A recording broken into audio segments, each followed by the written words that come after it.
Yep. Ooh. Come on. Glute drive, baby. Glute drive. Oh. Oh.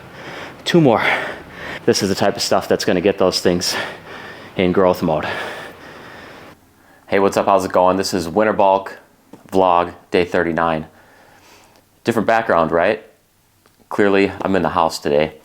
I didn't want to get to the gym yet. I wanted to just do the intro in here. Like I said, I'm trying to introduce you to a little more of my life outside of the gym. So today, I'm bringing you in the house. Now, our house is small. I think I want to mention this because it's like a big part of our life, the lifestyle that we choose. It's more of a minimalistic lifestyle. It's more of a downsized lifestyle. And you may have noticed, like, you know, when I'm doing my workouts, I'm in the gym like in the middle of the day. You know, I'm not at work because of the lifestyle that we choose. It's smaller bills, less stress, less need for a full-time work schedule. And I think it's important for me to talk about this because there's so many people, and especially if you're younger watching this, you really got to try hard not to fall into the trap of like getting the big house, getting the luxury car, getting everything that you think you need right out of the gate as you grow up and you graduate college and you move on, and you know, maybe you find your girl, maybe you get married, maybe you guys have a baby or two together. If you don't make decisions that try to keep your stress low, your life is not going to be as pleasurable as it could be. You actually don't need all the big things. You don't need all the space. You don't need all the luxuries. Those are not necessities. Those are just things that you want and things that maybe make you a little more comfortable, but they actually take away more than they give you because they create stress in your life. And I know this isn't gym related at all, but it actually kind of is, because the lower you can keep your stress level in your life, no matter what age you are, the more healthy you're going to be, the more energy you're going to have, the younger you're going to look and feel, and the more you're going to be able to train in the gym. It does make a difference. Recovery, stress, all these things, you know, they impact your muscle gains. There's no question about it. So a lot of people are going to tell you the opposite of what I'm saying.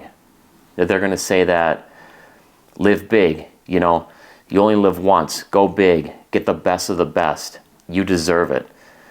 These, honestly, like that type of advice, I know it looks cool in Instagram pictures. It looks cool when you see the guy next to you with the $150,000 Benz.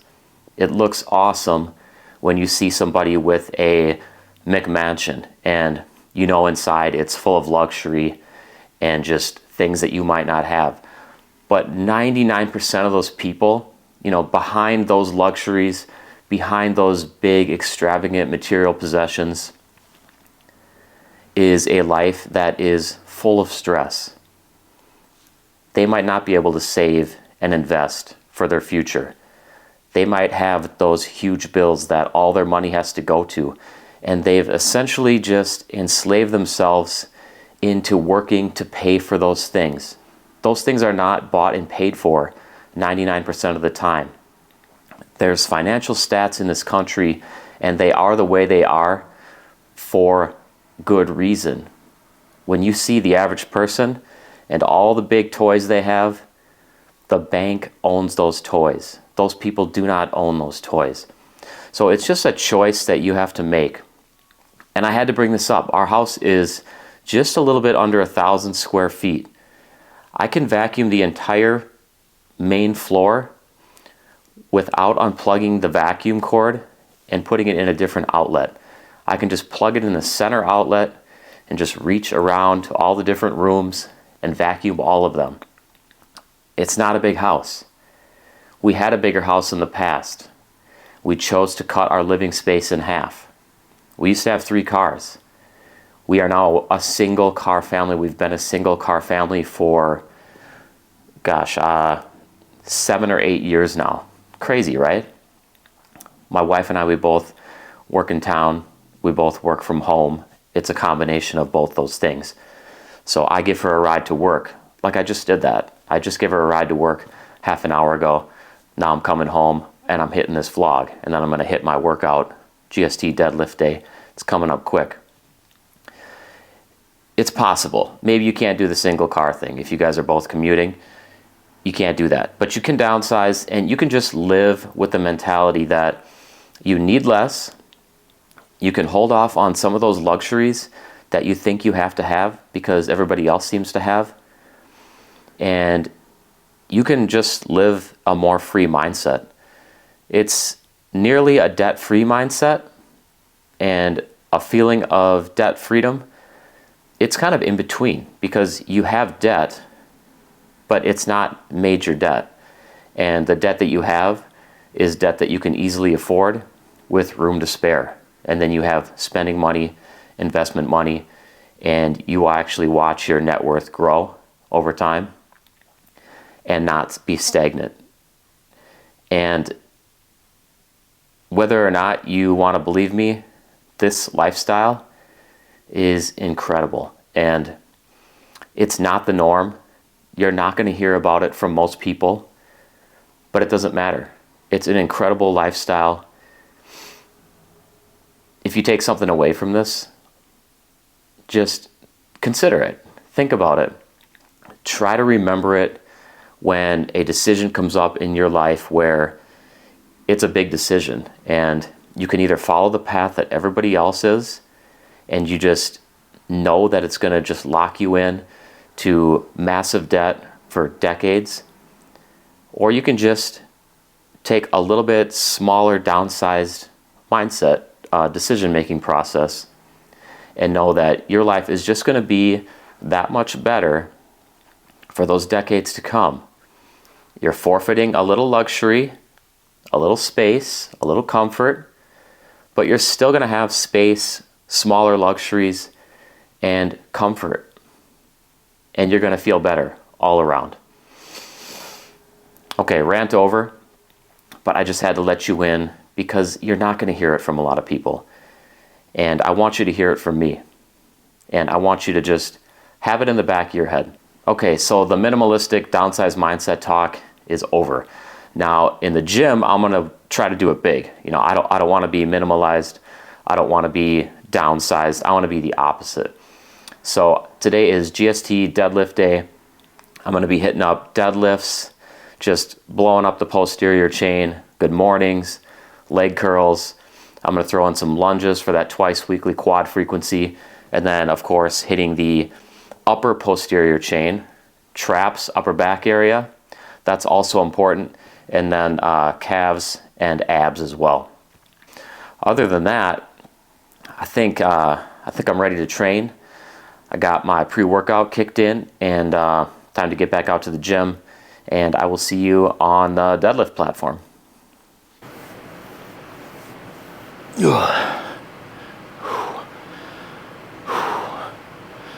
First working set, 6 to 10 reps. Conventional deadlifts. Here we go. 70%, 1 rep max.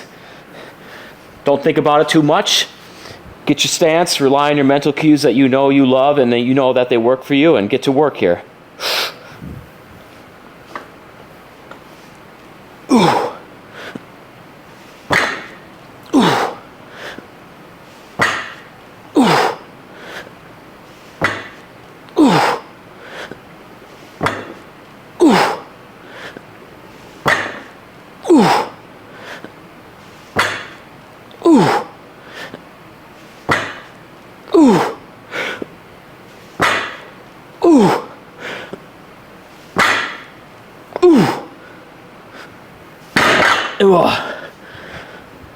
That was quality. That was quality. That was quality.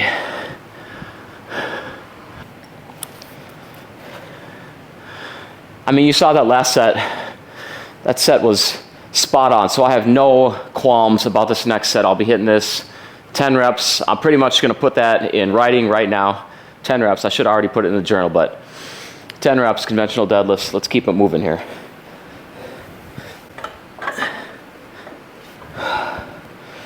Remember, rely on your form cues. My hips and shoulders, I'm gonna make those suckers rise and fall together. This is a conventional deadlift, not Romanian. Plenty of knee bend is fine here.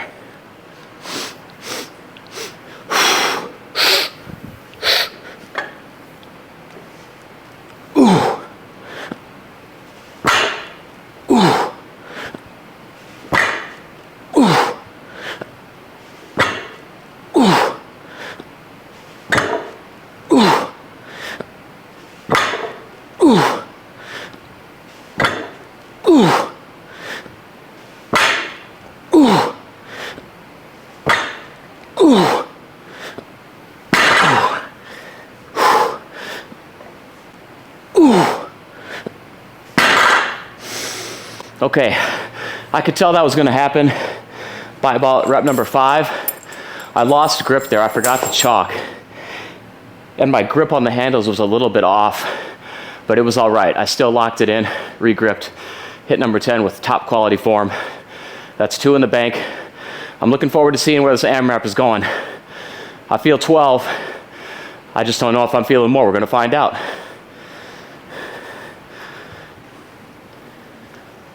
This time I'm definitely not forgetting chalk. When I finished that last set, a thought came into my head, and I think it's important that I speak about it quick before this AMRAP set, because I don't want to forget. I think it's important. So lower back pumps associated with deadlifts. I hear people saying that all the time. They get a lower back pump after their deadlifts. Romanians, conventionals, sumos, whatever it is. Bottom line is you really don't want the lower back pump, because your lower back should be statically flexed.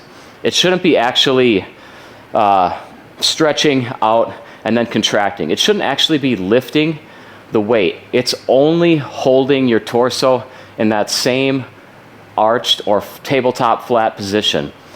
The things that are moving the weight around, that are moving your body up and down, those are lower body muscle groups, glutes, hamstrings, quads. So if you're coming off your deadlifts with a big low back pump, you gotta adjust your form a little bit. You have to get more dialed in, especially with your glutes. I'm gonna hit this AMRAP here, and then I previously just did 20 reps. Plus I did, another 30 reps during my warm-ups. So I'm like 50 reps in, ranging anywhere from 145 to 305 here. And I don't feel my lower back at all. It's working, but it's not working to the extent where it's gonna get a pump. However, I do feel my glutes the most. I do feel my hamstrings. I do feel my quads. The point is that you should be lifting with your lower body, not your back. That's how you wanna approach your deadlifts. And a lower back pump, to me, it's a sign that you have a little work to do on your form. So keep that in mind. And you're really gonna avoid the lower back pump by using my trick of the shoulders and hips rise and fall together in the mirror. It's such an important tip, because it just makes you stay more upright. It makes you get that proper knee bend to get that glute activation, quad activation, hamstring work in. All right, enough talk. Let me AMRAP this, 12 plus. I'm chalked this time, so I'm ready to go here.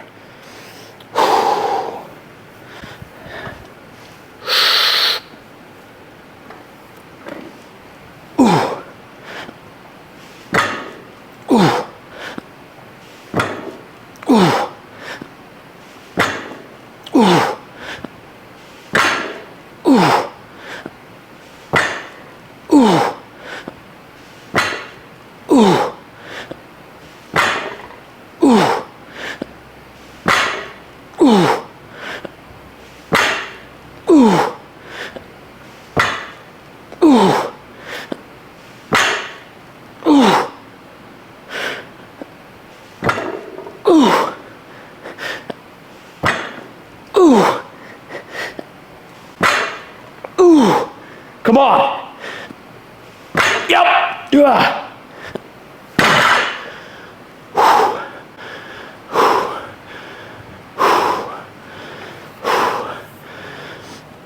16. Hell yeah. Fuck yeah.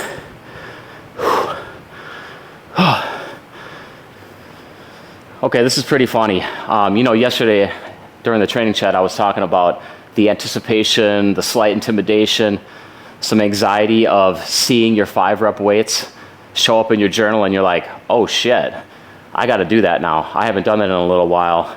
I thought I was moving great weight on 10 reps and now I gotta add 25% to that load?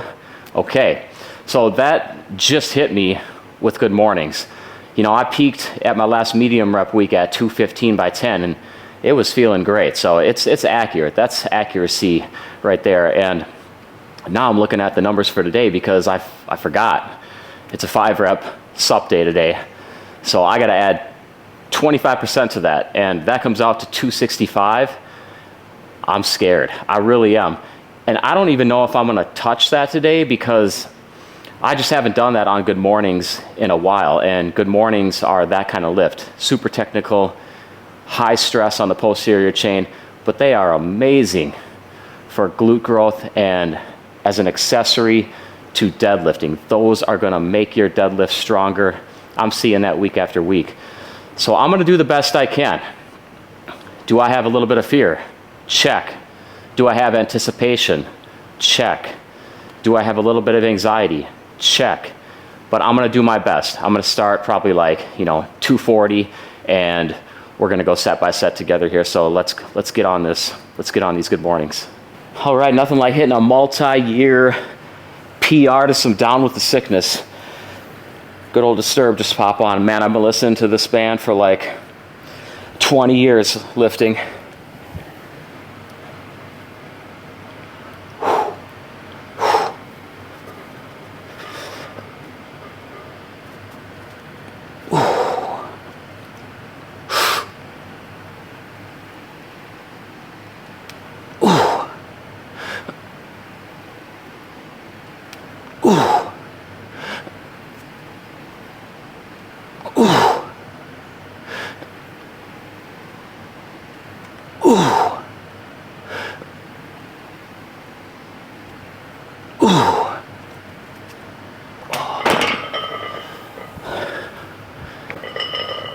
That felt hella good right there. 230, 5 reps. I'm just gonna pyramid now. I have to pyramid. 230 is not enough. That's it's like a 10% increase, and that's just not enough. You gotta get up there a little more on the 5-rep days versus the medium rep days. But like I said, I'm not going straight to it. That would be 265. And I truly think that's a dumb move for me right now. I'm not gonna do it just because I'm on video here. I'm gonna do what's right for me and just pyramid up and gradually increase the weight. 265 is coming. It's on the horizon, you know. It's on my path here. It's just not today, but it's coming. All right, let me get after this. 230, no, 240. Sorry, 240. 240 on this thing. I added 10 pounds. And I'm still ready to rock here. 240, 5 reps. I'm feeling this. I am feeling this today.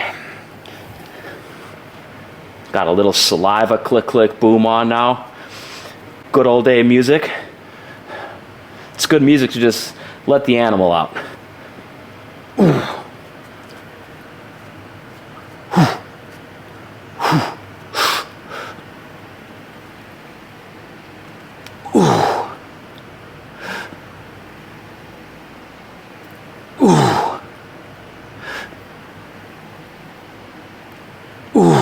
This is easy.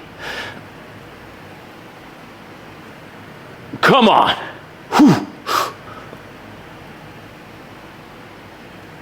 Ooh, yes.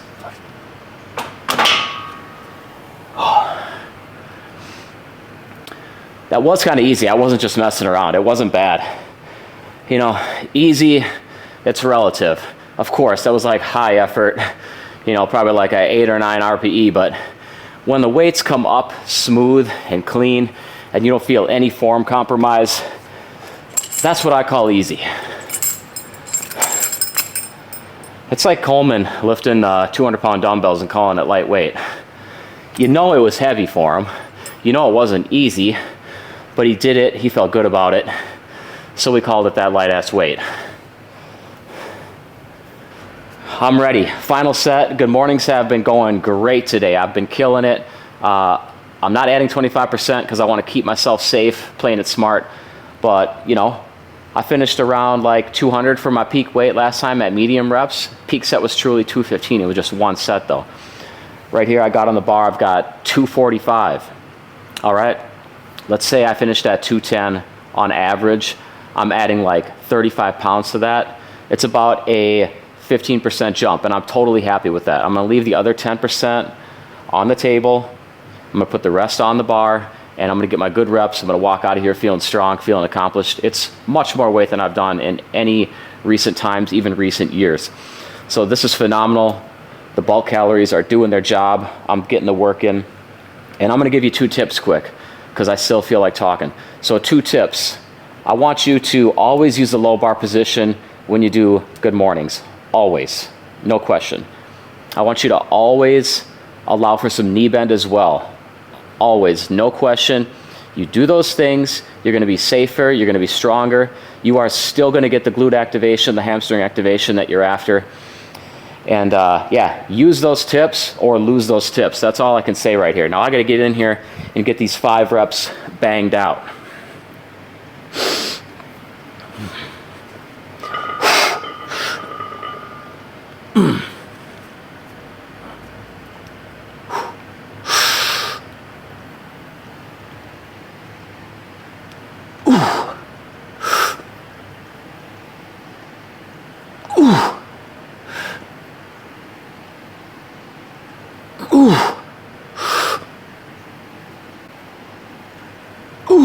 Come on, glute drive, baby, glute drive.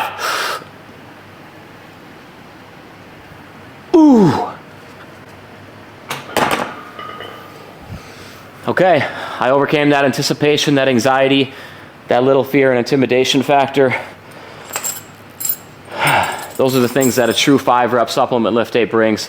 They brought it, I handled it. And you know, I'm just hoping I'm setting the example for you. You can do this too. But you gotta use programming that bases your upcoming lifts off of your previous performances. That's so important. You can't do that without a journal, and you can't do that without a program that makes you do that. If you want a program that makes you do that, you hit up GST SIZE right here, and we get on this shit together. We get on the same train, and we keep it rolling together. Next up, we got dumbbell reverse deficit lunges. Now what I do with lunges when I increase the weight from medium to low rep, when I add that 25%, is I don't really just include the weight of the dumbbells. I like to include some body weight. I think it's a more accurate way to do things. I think it's beneficial, and I think it works out well. If you really don't include any body weight, I think you actually sell yourself short on how much weight you can actually add. So let's just run a couple numbers here. So last week I did the 60s on reverse dumbbell lunges. So that would be 120 total weight added to my body. Now I'm gonna add about 75% of my body weight, okay? That's gonna be, just as a nice round number, that's gonna be like 150 pounds. 270 total weight, right? Now I'm gonna take that, times it by 1.25. That's the conversion factor from medium to low rep generally. So here I got roughly 337.5. And then what I'm gonna do is I'm going to take away that portion of my body weight, that 3/4 of my body weight. That was 150, all right? Now I'm here, divide that by 2, and I just got hit with the anxiety, the intimidation, the anticipation, and what else? That's it. So I'm looking at 90s. I'm gonna round down to 90s for my low rep dumbbell reverse deficit lunges. I'm experiencing that with you right here, because you're gonna experience that too when you make that conversion factor at times. This is exactly how it goes. So I'm gonna approach this the same way that I did with the good mornings, because some of these numbers are just, you know, I haven't hit the 5 reps ups in months now. So they're a little bit shocking to me, but that's good because that means that I'm doing great on my medium reps.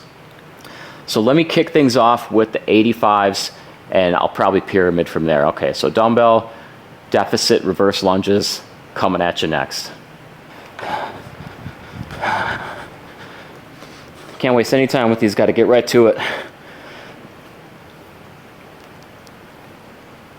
Ooh, these are heavy. Ooh.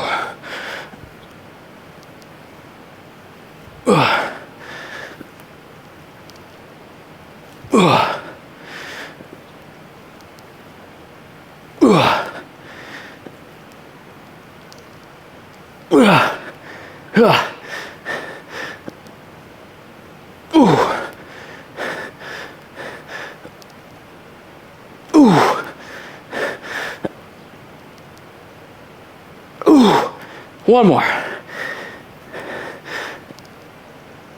Yeah.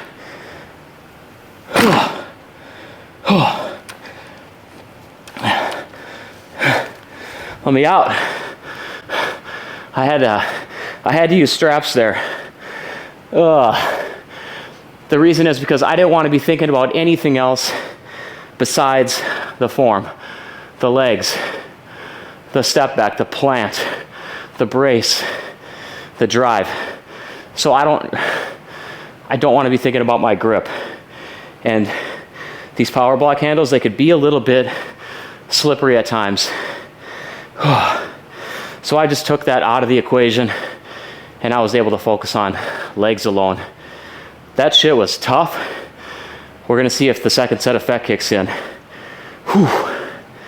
I can tell it's like a hit by a train kind of day, but that's what I need. I need that stimulus, that trauma to my muscles to make them grow. That's one of the goals. Always be in some sort of state of recovery.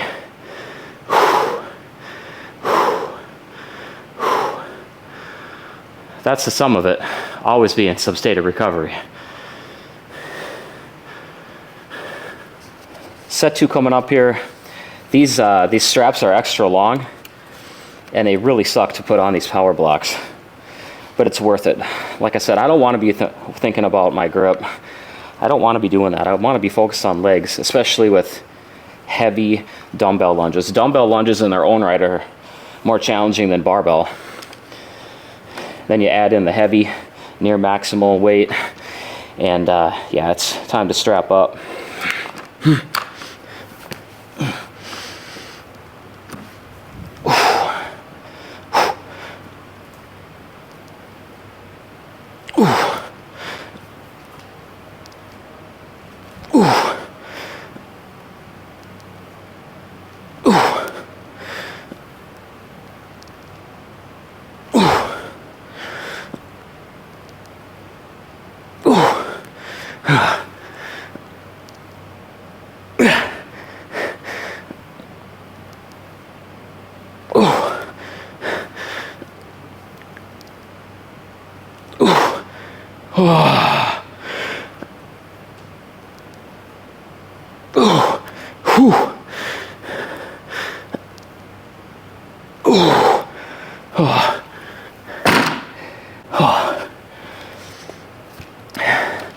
Easily the hardest lift of the day so far.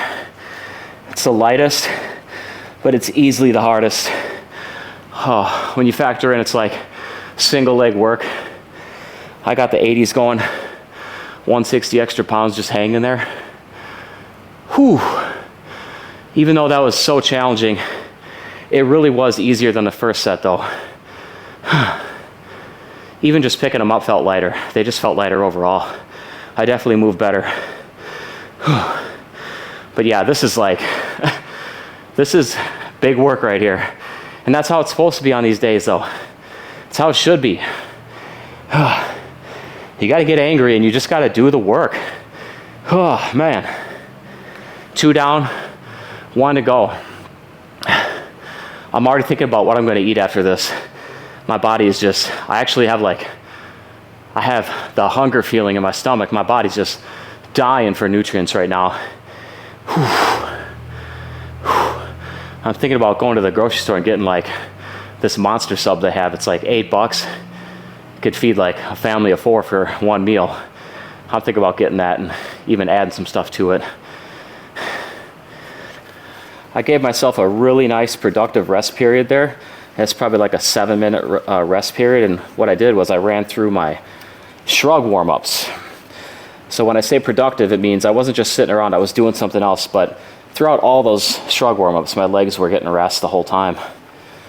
So now I'm ready to knock this third set out. I really needed the extra rest. This is 100% the hardest lift of the day.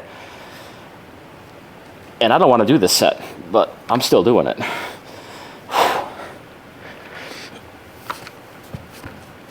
Yeah. Oh. Oh. Oh. Oh. Oh. Oh. Oh. Oh. Oh. Oh. 2 more. Whew. Ooh. Ooh. Oh. Oh.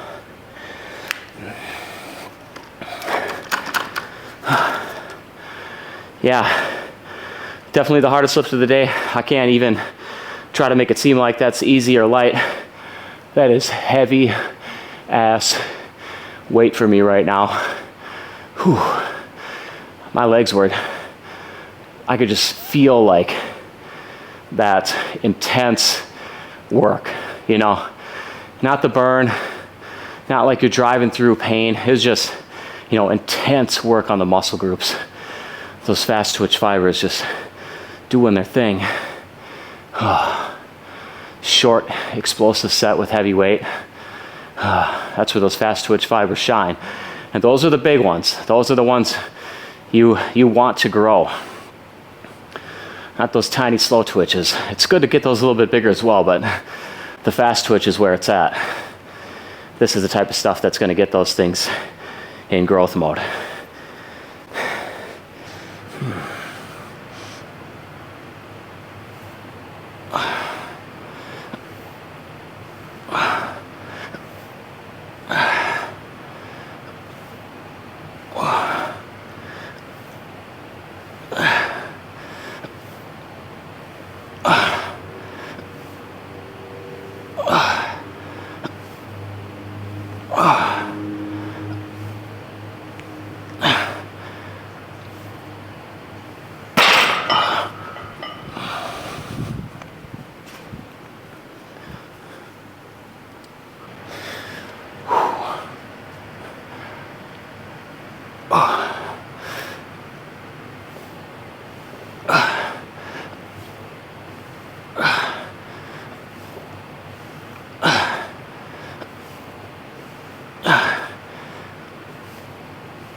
Thank God those shrugs are done.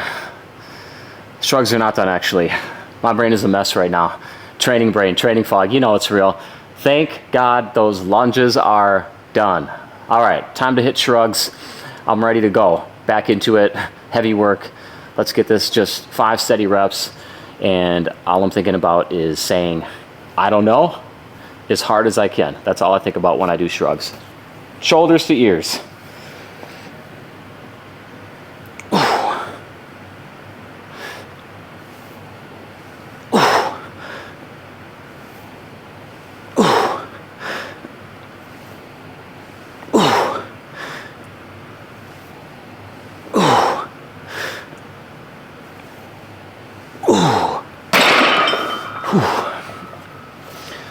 shrugs. One thing I like to do with shrugs is I like to get a little bit of an active stretch at the bottom because there's not many other opportunities to stretch out your traps. You gotta have something that's really yanking on your arms.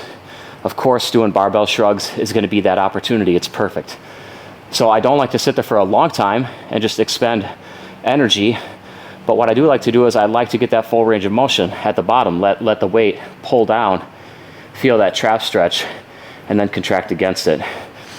And you know the science is showing that if you contract against resistance from a fully stretched position, you're gonna be likely to see more growth. So there's always that benefit. I mean, this is growth stimulus training after all. So I'm gonna throw everything I can at these muscles to make them bigger. So at the moment I am smoked. I got a little bit more work to do. I still got another set of shrugs. I got 2 more sets of heavy leg curls, and I got my ab work to do, those kneeling cable crunches. I'm not gonna do a training chat immediately right now or after these sets because like I said, I'm smoked. I don't feel like I can give you the best that I can give. So what I'm gonna do, I am gonna hit the store. I am gonna get that sub, I think, something special. Maybe like a whole chicken or something, a rotisserie chicken too. Not 2, but you know what I mean. One or the other. I might do my training chat from the car in the grocery store parking lot. We're gonna see how I feel. And I might not even do a training chat at all. This was a big freaking day. 5 reps on big compounds, lower body work, tons of poundage locked into the journal today. So either this is me saying goodbye for this vlog and I will check you later, or I'll be here again in about 2 seconds with the training chat. So I'm back. I wasn't sure if I was gonna come back or not. I hit the grocery store and I'm actually sitting at the local fitness center parking lot waiting for my son. I was supposed to pick him up at 4 o'clock. He asked me if he could stay a little longer. So I said, yeah, sure. And then I made sure to tell him that I picked up a rotisserie chicken for his post-workout protein. He's hitting the gym too. What he does is he goes to the gym after school, just directly off of school. He doesn't ride the bus home. And I think that's awesome. You know, he's got his crew. I could be lifting with him, but you know, he's got his crew. And when I do lift with him, I make sure to just instill in him good, proper training ideas and methods that basically just keep him safe. I'm really interested in just keeping him safe right now. He's 14. He's on the younger side to be, you know, training hard and heavy. I know he's putting in work on plenty of lifts, but I do try to keep him away from lifts that should really be coached and that he can mess himself up on if he, you know, doesn't really have me around. Because you know how it goes when you're young and you're training with a group, you know, the ego. It's guys, man, you're young. The ego lifts, you're in the gym, you're in that public gym, and you want to be the biggest, you want to be the strongest, so you're maxing out a lot and you're doing stuff like that all the time. I've just tried to instill in him to keep it safe, keep it, you know, medium, high rep work. He's going to grow from that. I tell him, I just drill it into his head, like, you're going to grow. And you don't need to be doing these, like, max out attempts every other day. It's just not something you need to be doing.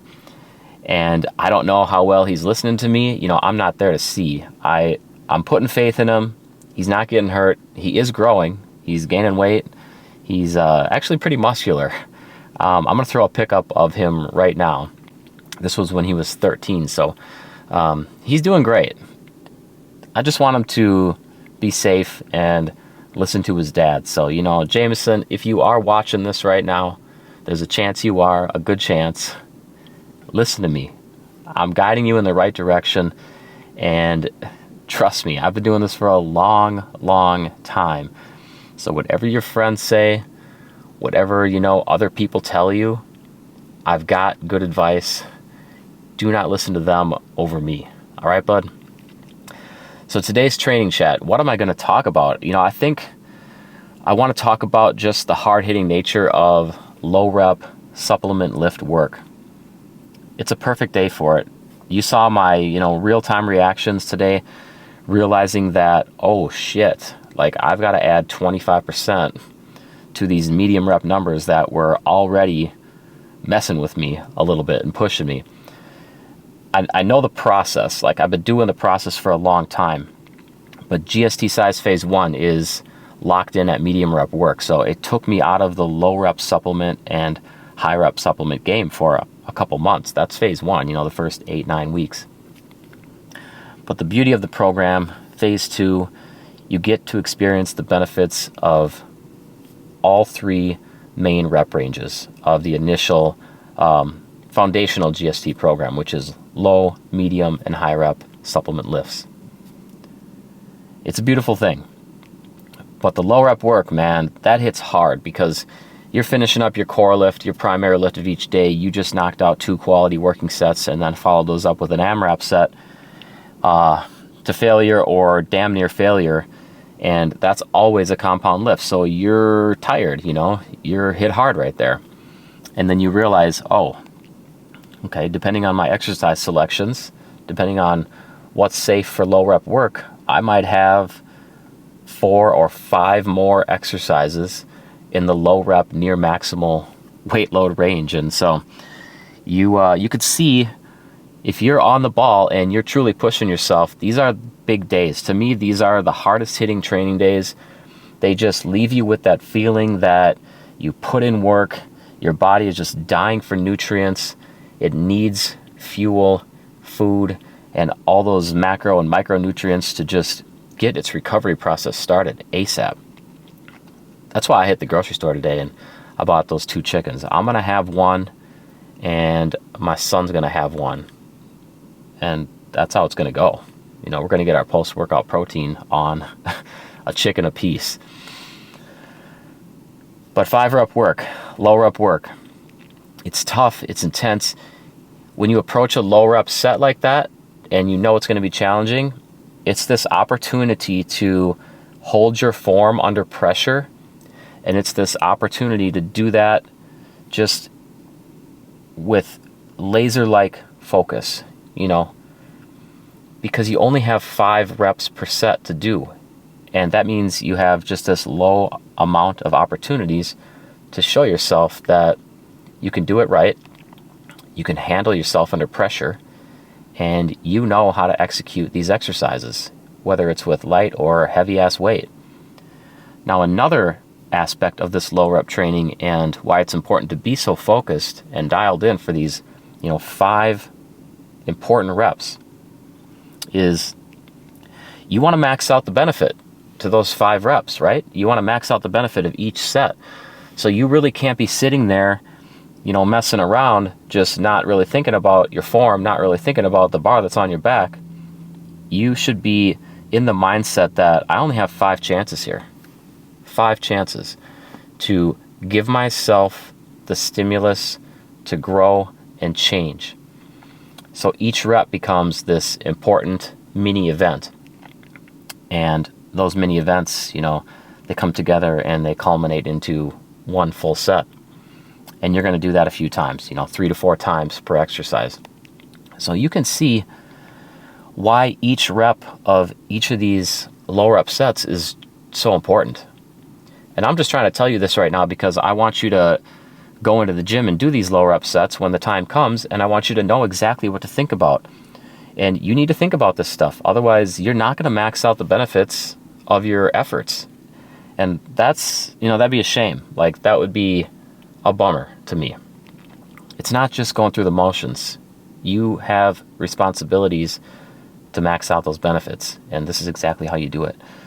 And low rep days, you know, they're going to tear you apart. And by the 3rd set or 4th set, working set of each heavy near maximal compound lift, you're going to have the tendency to be a little bit checked out mentally because you're going to be feeling like you did get hit hard. You know, you just got punched by the Incredible Hulk, but you're not knocked down and you're not totally mentally out of the game here. You got to stay in it, and you got to finish up strong for that 3rd set, that 4th set. That's another mindset that you have to stay in. So I think I've pretty much covered how you can max out the benefits of your low rep days, why you should be so focused on your low rep days, and how you can just show yourself that you can be strong under pressure You're not going to buckle under pressure. You're going to look at those weights. You're going to process those feelings of intimidation, fear, anxiety, not knowing the mystery of whether you're going to be able to handle the weights or not. You're going to process those fears, and then you're going to get in the gym and you're just going to like go to work, and good things are going to happen to you. You're going to grow, you're going to change, you're going to strengthen, and you're not going to get that feeling from anything other than lower up work. So this is why lower up work is so important. This is why I'm taking these multiple training chats to talk about it. This is the third training chat so far this week talking about low reps, because there's so much value in it. So the next time you see low reps in your program, think back to what I'm saying, think back to how it's important, view each single rep as an opportunity to grow, strengthen, and change, and max out the benefits to the low rep days. All right, I think it's time for me to grab my son. I told him I'd be there at like 4:15, and it is pretty close to that. So I'm going to swing up there. I'm one of those guys, I don't like to be late, and I don't like when people are late for me either. So I'm not going to be late for him. That's it. If you have any questions on low rep training, you know what to do. Leave a comment. And I never say this, but it would be great if you're watching this, if you'd subscribe and like this video. I'm not going to get in the habit of saying that, but I think from time to time, just an ask here and there, it's not a big deal. I think it's fine. All right, here we go. I'll talk to you later. Bye-bye.